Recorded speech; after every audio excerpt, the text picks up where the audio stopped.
You're listening to Vet Candy.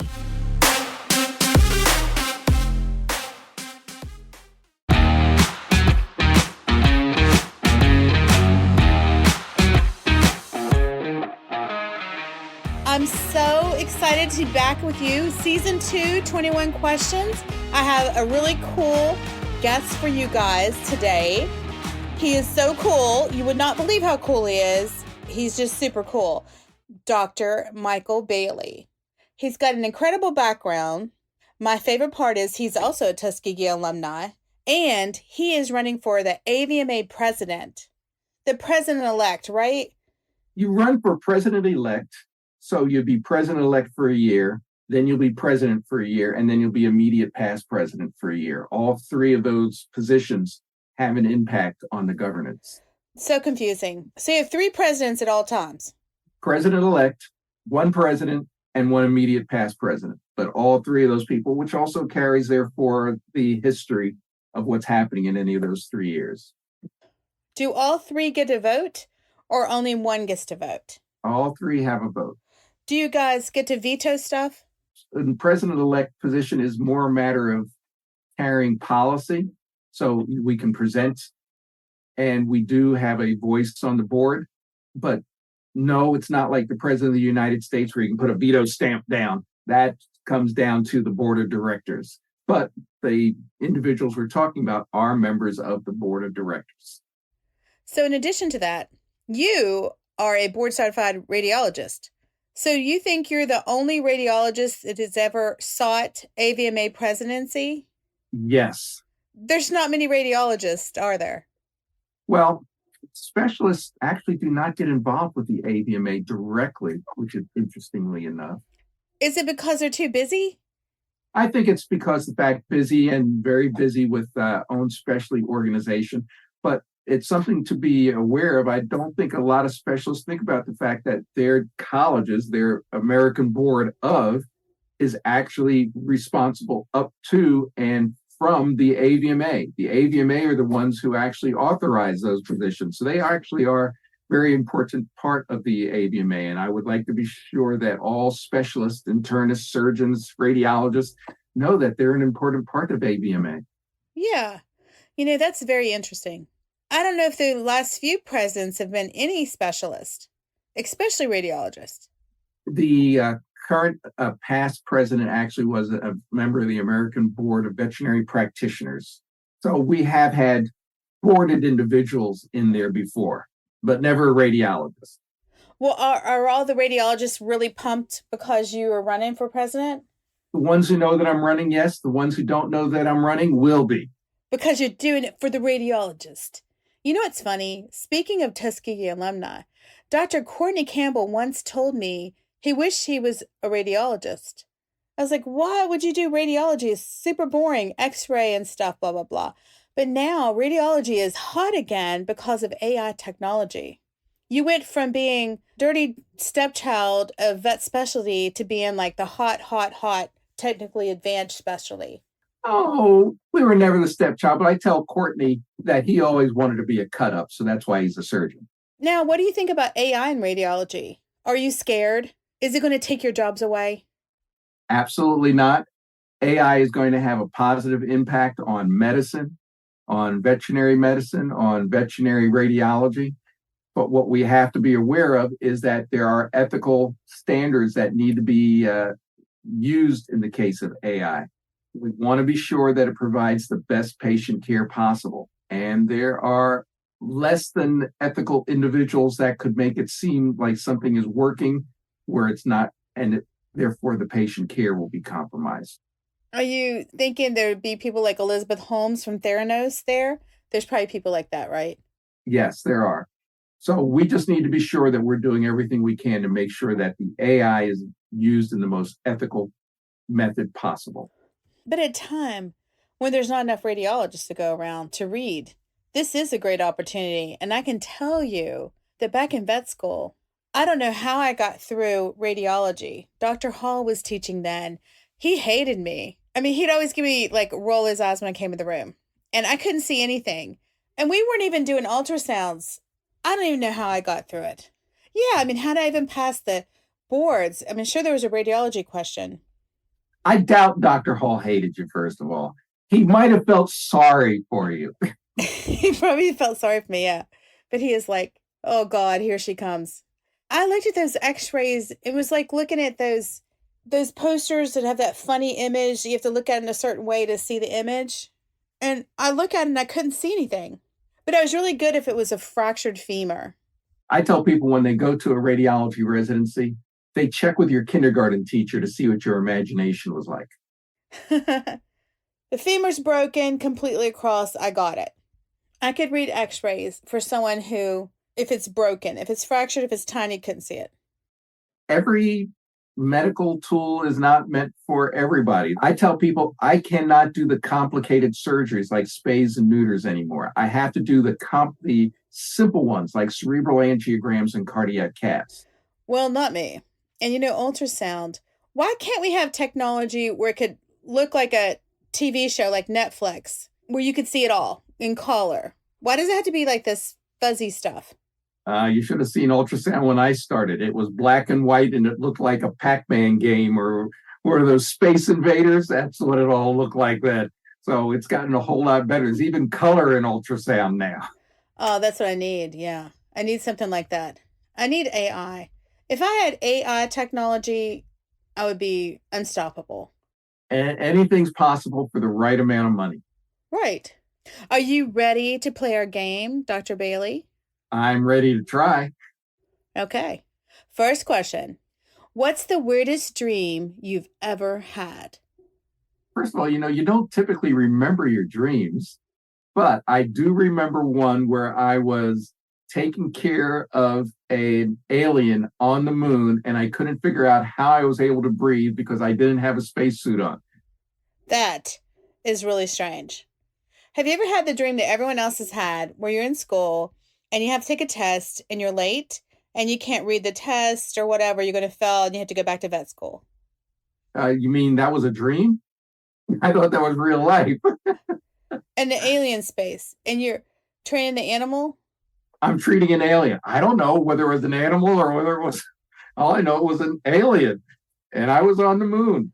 Well, we were talking earlier, one of your platforms, Seeking Presidency, is talking about how valuable veterinarians are. And if there were aliens, who do you think would be out there working with them? Absolutely a veterinarian. I tell people we have to prepare our profession because I expect veterinarians to be on the space station, on the moon, and in Mars and beyond. If there aren't, we're not going to have the correct people there. No, because a human doctor would be like, hey, I can't do it. That's right. They're going to say they don't walk on two legs. They don't have two arms. I can't treat them. If it's an alien, that's why I say, I don't know whether the alien was, who knows? Maybe their pets are part of their society. I don't know. All I know was an alien. And I was concerned about where my oxygen was coming from. Next question is a good one. If you could travel to any year in a time machine, what year would you choose and why? In the past or the future? Yeah, probably 21,000. Going forward, I imagine there's going to be a whole lot of advances. I'm going to be able to play with the new machinery of the future. I'm sure that there are going to be some new inhabitants. That means humans and animals. I mean, just think about Star Trek and all that, all the different. And I think there'll be so many more opportunities for me to learn that I want to go forward. I'm talking about millennia forward. What if you get out and you're sitting on a dry rock all by yourself? I am sure that if this orb is a dry rock, there's going to be another one out there that's not a dry rock. So I will look for it. The warp drive is possible. So I will just have to get on my spaceship or my DeLorean and keep going till I find that appropriate rock from the sun that has life on it. Okay, I hate to stop you here. I feel so bad, but let's stop right here. Keep your thoughts, and let's go to a commercial break, and we'll be right back.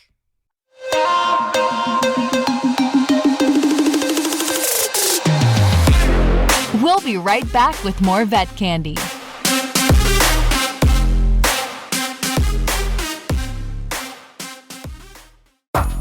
Vet Candy makes learning fun with the most exciting experts on the planet. Become a Vet Candy member for exclusive access to our library of more than 100 studio qualities and race-approved videos, taped in 4K. Say hello to streaming and goodbye to boring webinars with us. Plus, members can connect with specialists and licensed mental health care experts on our forums and get answers to your burning questions with our knowledge database. You can even create a custom learning plan, keep track of your progress, and track your CE credits all in one spot. Your personalized learning journey starts with us. What are you waiting for? Sign up today at myvetcandy.com. So next question. What's one of your most fun childhood memories? In fact, I was just telling my wife about this the other day, that I was outside seeing fireflies. But in New Jersey, and mind you, this may be because I was a kid, I remember the fireflies being so dense that you could just reach out there with your hand and you would pull dozens, if not hundreds of fireflies in. And I remember being out in a meadow at night just chasing fireflies. And that seemed to be so liberating and fun. And, I was there with other kids and it was a ball. And mind you, I was seeing fireflies, but they're just not as dense now as they were when I was a kid. When you see them, it does remind you of being a kid, though, playing with them. There's not as many of them, but there's more mosquitoes. Oh my God, the mosquitoes are awful. I don't remember the mosquitoes being this bad when I was a kid, and I can't even go outside at all, no matter what time it is. It's awful. That unfortunately has, but the fireflies are, I'm going to say, extremely fun memory. So next question. If you could have dinner with a famous person, living or dead, who would you choose? Albert Einstein. Who did some time in New Jersey, in Princeton. That's right. I actually grew up close to where he lived and knew some people who worked with him in his laboratory. And I would love just to ask him some questions or even just listen to him talk about some of his experiences and whatnot. That would be memorable. Probably educational, but definitely. And he played violin too, so he could entertain you.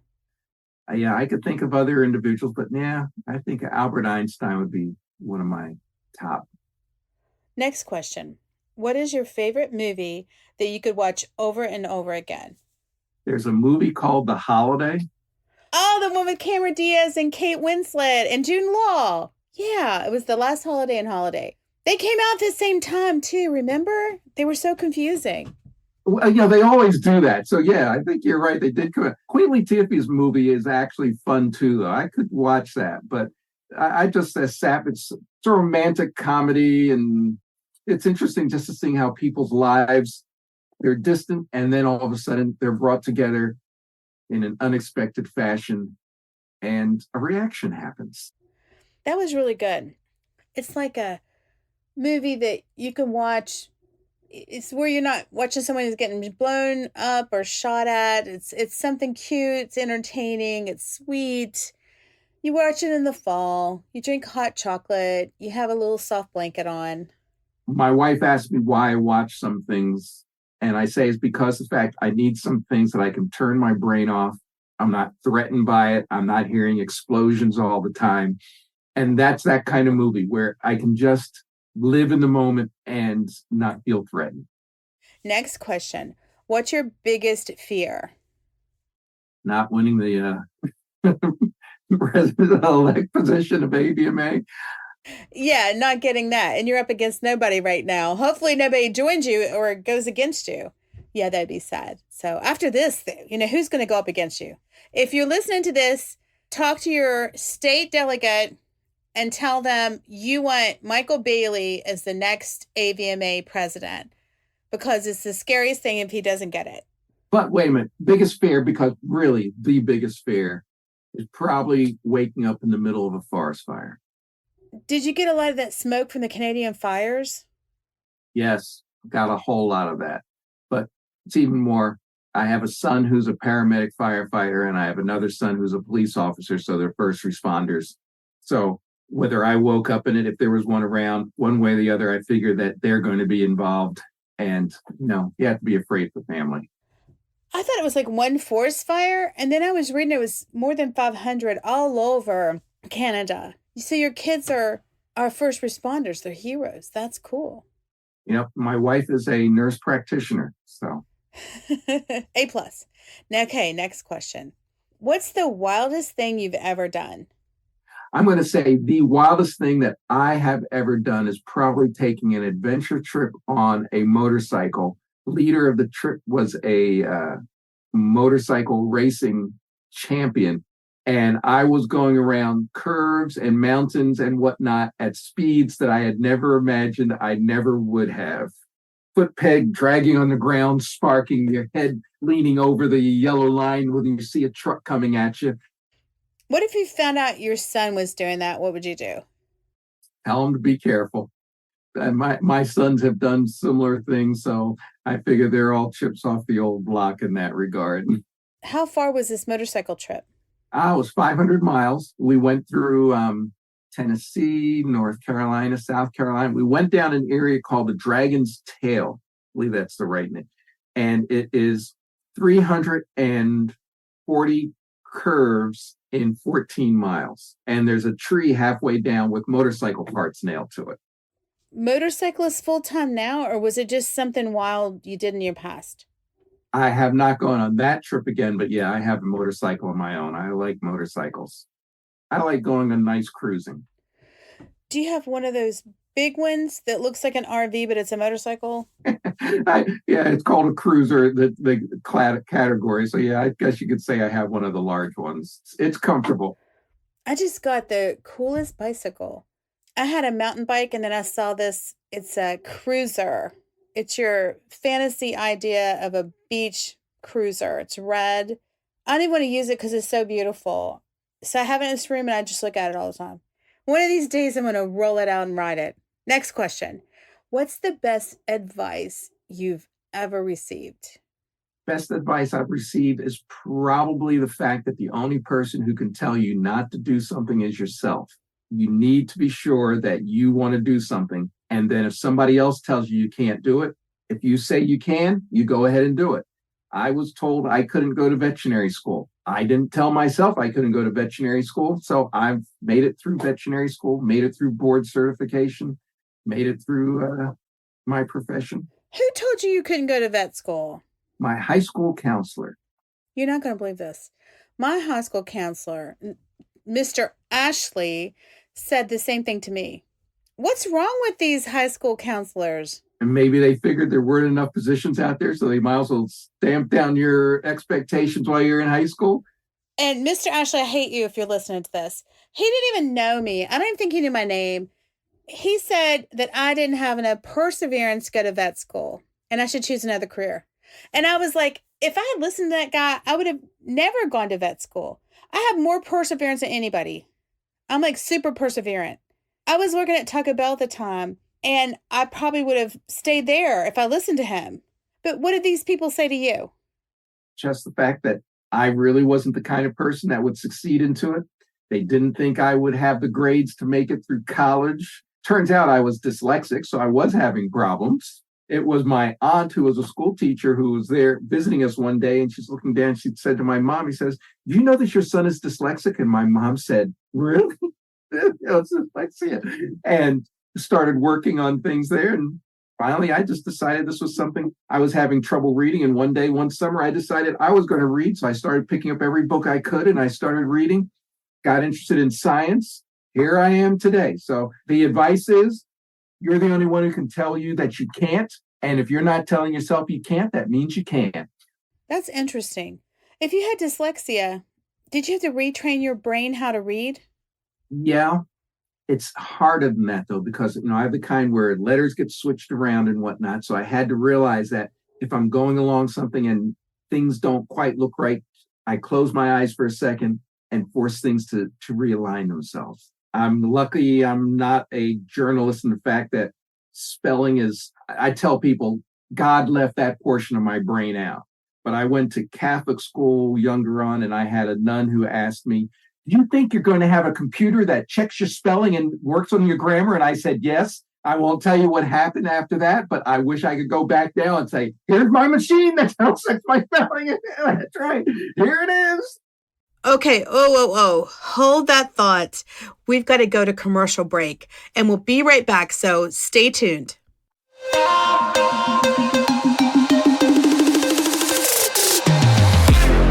We'll be right back with more Vet Candy.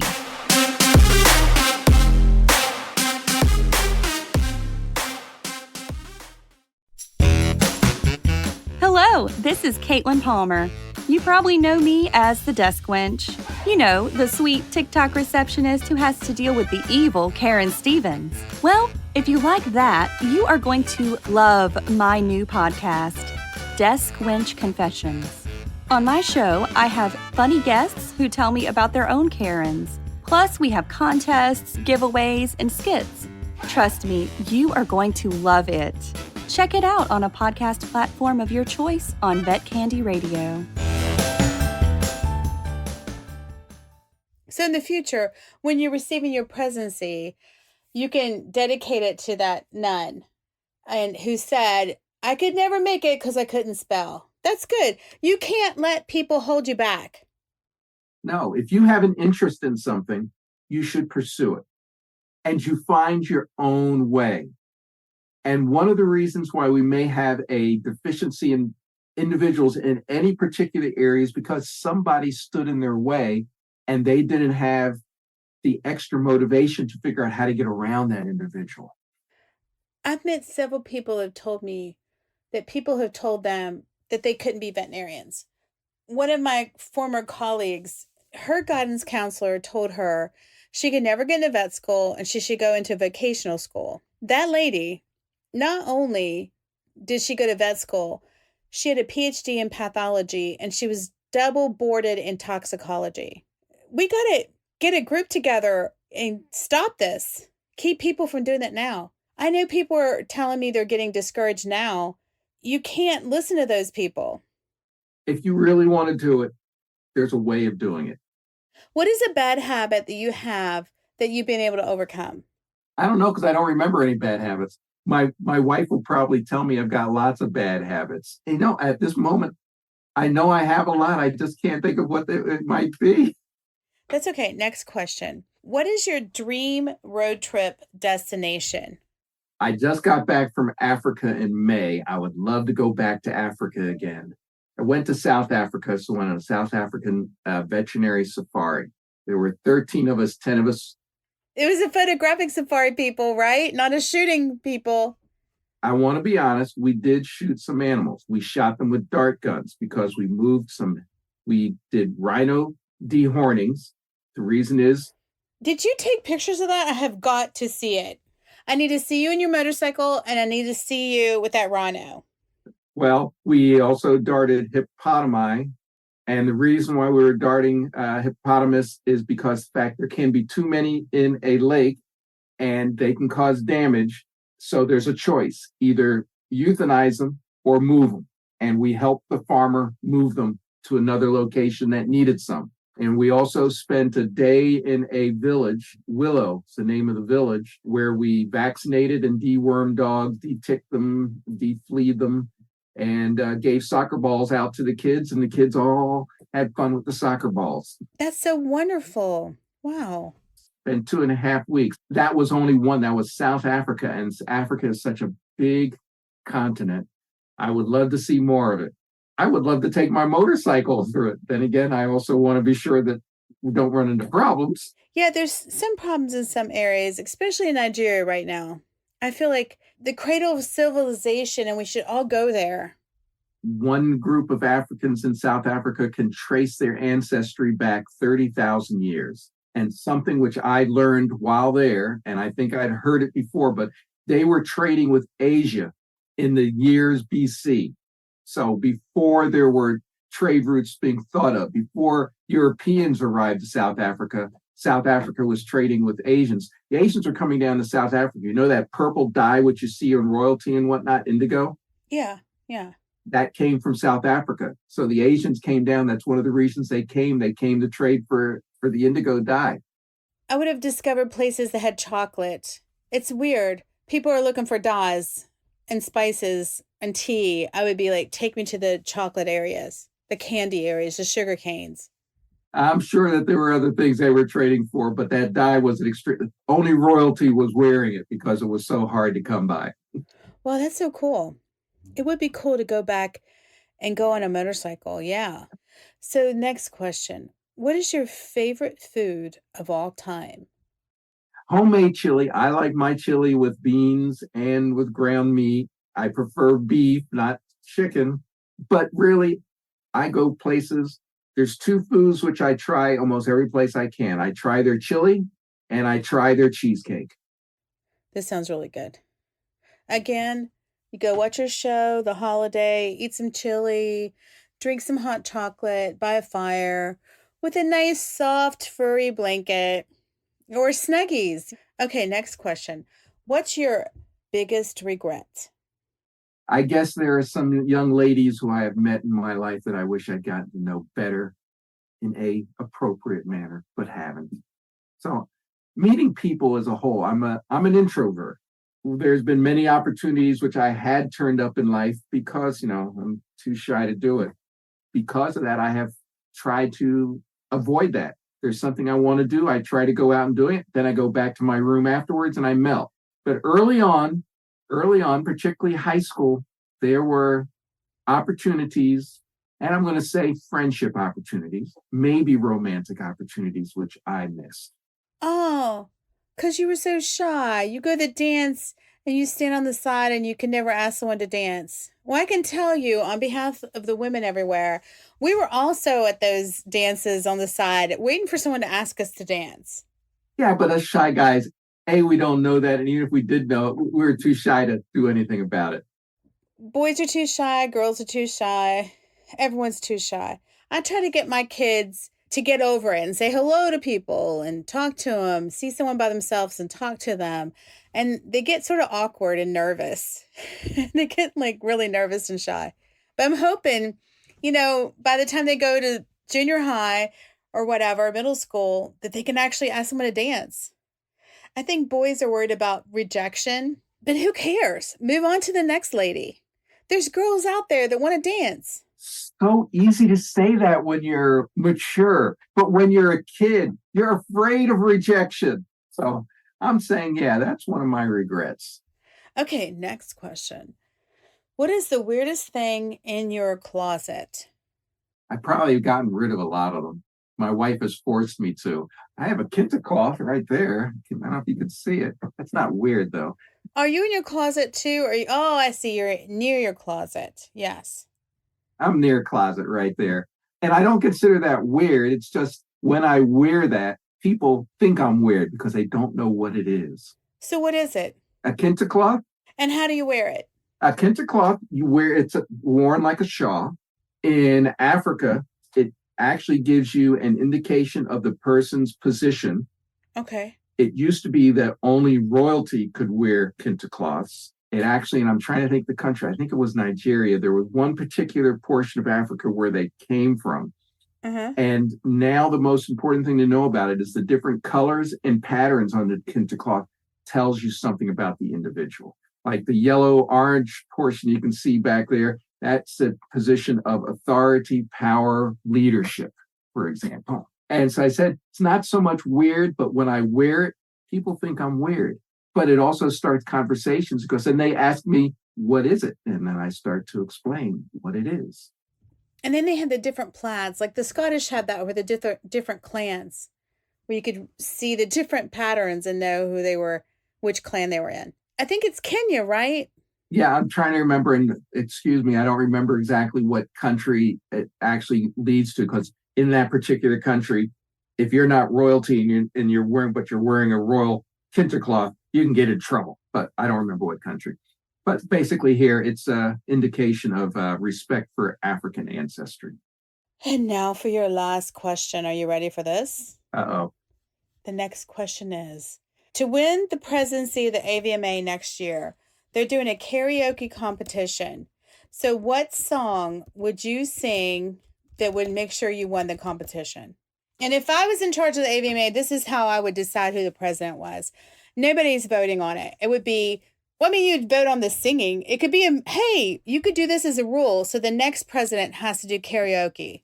Now that's what you should do. You should be known as that, the karaoke president. I don't know. I'd probably find something from the Jackson 5. I couldn't think of what right now. I can't give you the name of a song, but I'd find something probably from the Jackson 5. Would you do the dance and stuff too? Yeah, if I'm going to be out there singing, I'll do the dance too. That's right. If you're going to win, you can't just sing. You got to put the whole show on. You want to be president? You got to put the whole show on. People will tell you, for a shy guy, I get out there and make sure people know that I'm there. Well, you got my vote. Okay, hold it right there. Let's take a break and go to our sponsor, and we'll come right back and finish this conversation.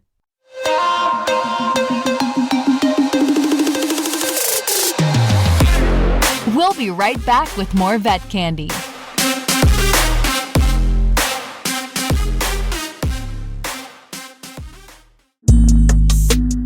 Here's something fascinating I realized while taping this podcast. There are compelling and downright mysterious medical cases that happen every day in veterinary hospitals all across the country. And most of the time, the unsung heroes that help these animals never get a chance to talk about them, and you never hear their stories. Until now. This podcast, Vet Mysteries with Dr. Courtney, takes a deep dive into some of the strangest medical cases, and we meet the incredible veterinary teams that help to save these pets' lives. If you like a little bit of mystery, a ton of intrigue, and love pet health like I do, this podcast is for you. I'm Dr. Courtney, and you can subscribe and listen to this podcast for free on Vet Candy Radio or anywhere you listen to podcasts. You did it. You made the 21 questions. You did an excellent job. Already? We went through 21 questions? We did. It goes fast. If somebody wanted to learn more about you, I know we're friends on LinkedIn, and that's how I knew about what you're doing. Is that where they should go, LinkedIn?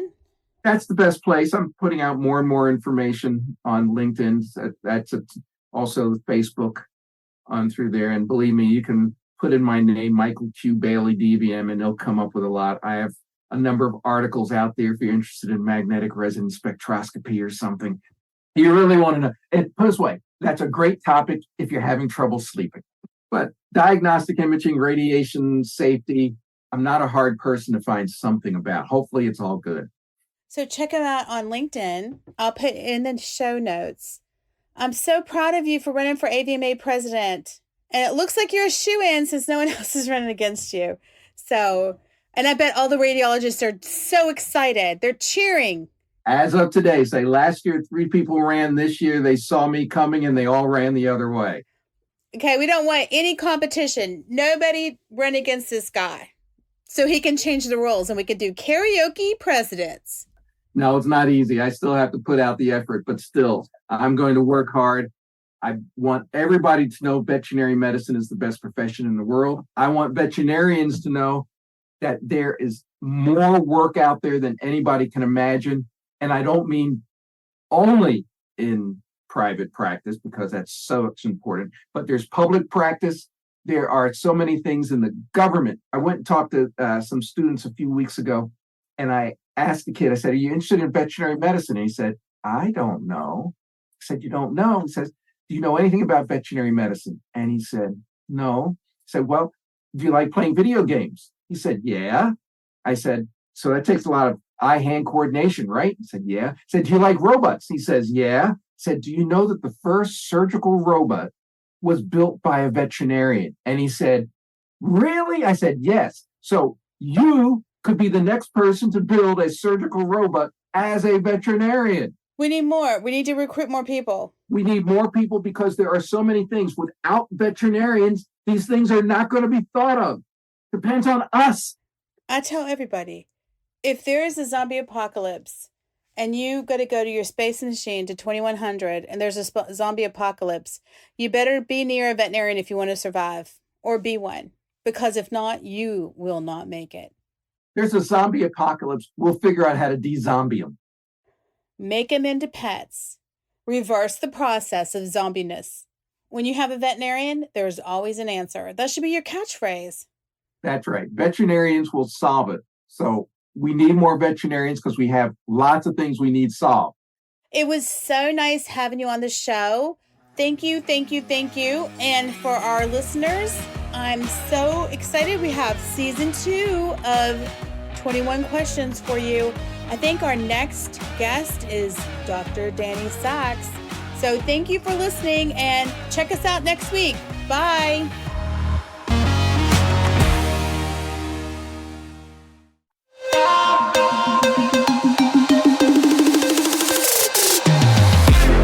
We'll be right back with more Vet Candy.